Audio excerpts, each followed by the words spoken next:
Welcome back viewers. In today's video, we are going to take a look at the CachyOS kernels. So there are different kernels available in CachyOS with different features. There are different variants available. So that everything we are going to check in today's video.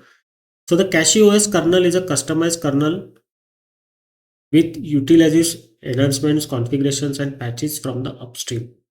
So if we take a look at the features, you can choose between three kernel schedulers and various schedule-ext schedulers for improved responsiveness. You have got AMD P-State improvements, latest BBRV3 by Google, Lay 9 UO for significantly improved responsiveness during the high memory load, up-to-date anti-sync patch set with which causes the improvement in the wine and proton performance on your system, and it can be used with the compatible build of wine and proton. So all builds of wine and proton will not work with the up-to-date anti-sync patch set. Compatibly with the T2 macOS devices with patches from the T2 Linux, allows reading per core CPU energy usage for the AMD users, ACS override, and the V4L2 loopback. So this is for your camera, system camera. So you can record using your system camera. So this is required package for the enablement of the video capture from your system camera. VHBA module for emulating CD, DVD, ROM devices. Latest Z standard patch set. Various other patches that focus on improving performance, optimize compiler flags, cryptographic improvements, and the memory management fix. So if you want more detailed list of the patches that CachyOS offers, you have to click on these links. Now the different variants of CachyOS kernels. All the kernels we provide are shipped with the CachyOS based patch set. For each of the kernels, there is a corresponding LTO variant that is built with the Clang instead of GCC.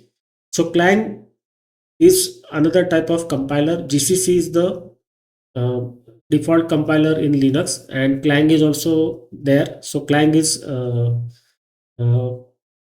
latest tool set. So if you remember, Open Mandriva uses Clang. I think even Fedora is also using Clang. Then OpenSUSE, I think, is now most probably shifting to Clang. So Clang is the upcoming tool set for building the kernels. Both are default, and the -RC kernel are exceptions to this because they are built with the thin LTO by default, and therefore have corresponding -GCC kernel variants instead. So Linux-CachyOS is the default kernel. This is the recommended kernel if you are unsure about which kernel should be used. It uses the Bohr scheduler. It is built with Clang and thin LTO by default to produce more optimized binaries. Profiled with our own auto FDO profile for improved performance. Script used to profile the kernel is available here. You can click on this link and check it out. Linux CachyOS -Bohr. So it uses the Bohr scheduler. Linux CachyOS BMQ. It uses the BMQ scheduler from the Project C by Alfred Chen. Does not support scheduler-ext. Linux CachyOS Decify. So default kernel for handhelds. It is not recommended and unsupported to use any other kernel on handhelds. So this is specially for the handheld devices. Uses the Bohr scheduler. Handheld specific patches on top of the base to improve the compatibility and overall experience on the handheld devices. Linux CachyOS EEVDF. So fix the default kernel scheduler for improved responsiveness. Linux CachyOS LTS based on the latest long-term support kernel. Use the Bohr scheduler. Minimally patched compared to other kernels to ensure maximum stability. Linux CachyOS hardened, so it uses the Bohr scheduler. It includes the Linux hardened patch set from the upstream, that is Arch Linux. Kernel config based on the Linux hardened config contains very aggressive hardening that significantly stifles performance and user experience. does not support the shed.ext. Linux CachyOS RC based on the latest mainline kernel from the Linux tree uses the board scheduler main kernel to introduce new features in our patch set. Linux CachyOS server tuned for server workloads compared to the desktop usage. 300 Hz tick rate, no preemption, stock EEBDF. Then there is Linux CachyOS RT board. So this is having real-time preemption, uses the board scheduler. Please open an issue on the Linux CachyOS GitHub for suggestions and improvements that can be added to the default kernel.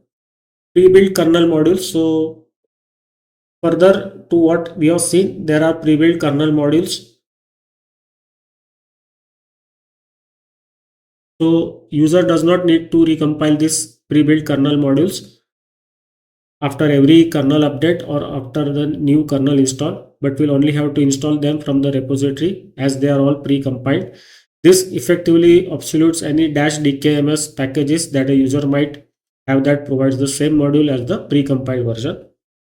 ZFS. So ZFS is one of the many file systems that is supported in CachyOS.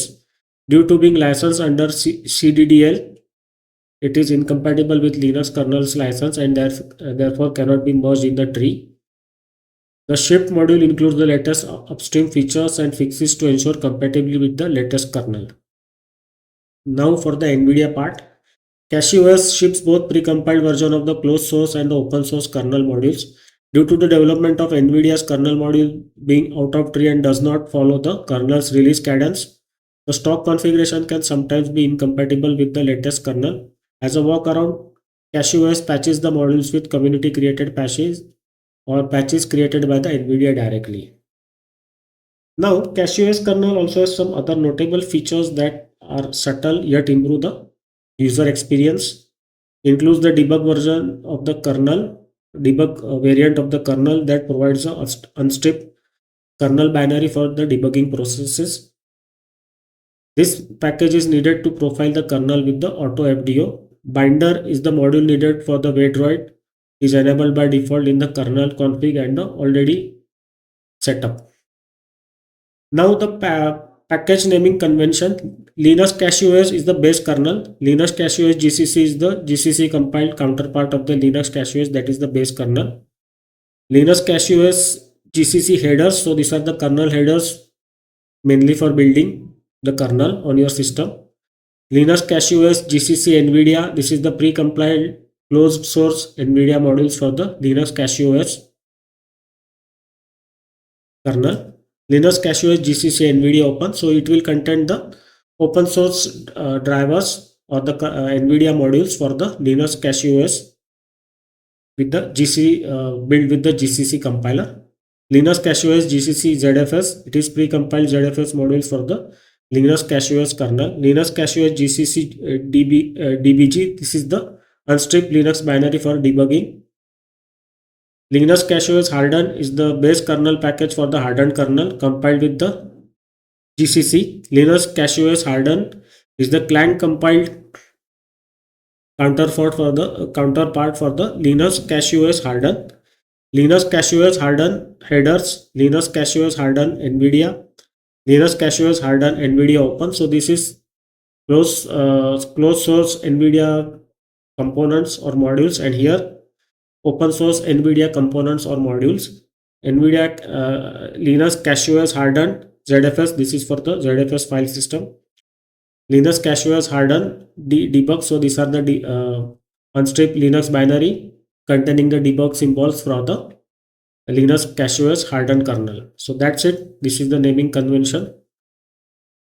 Now, why auto FDO is not being used for all other kernel variants? Because it is expensive to build, since it basically requires building the kernel twice. Therefore, it requires more resources and time dedicated for the compilation. The process of building a kernel with the auto FDO involves the following step. Build the kernel with auto FDO and debugging capabilities enabled. Create a profile, meaning executing workloads in order to gather profiling data for the possible optimizations. Rebuild the kernel with the auto FDO profile with the optimizations included. Therefore, it is now only present in the Linux CachyOS variant. For more information on FDO, you have to click here. Does real-time kernel improve gaming? No, it does not. The real-time kernel makes more code preemptible compared to normal fully preemptible kernel. This means that more tasks, gaming processes included, are frequently preempted and will uh, forcefully yield system resources, leading to worse performance. So this is a fact. So you should use low latency kernel instead of the RT kernel whenever you want to use your system for professional grade audio or video work, or any low latency task. You can use a low latency kernel instead of using the RT kernel. RT kernel you have to use in scientific requirements, scientific applications only. So that's all today for the different Linux kernel features and variants available in the CachyOS. So you have seen the uh, package naming convention in CachyOS. So that's it for today's video. See you in the next video with some more features of CachyOS. Bye bye.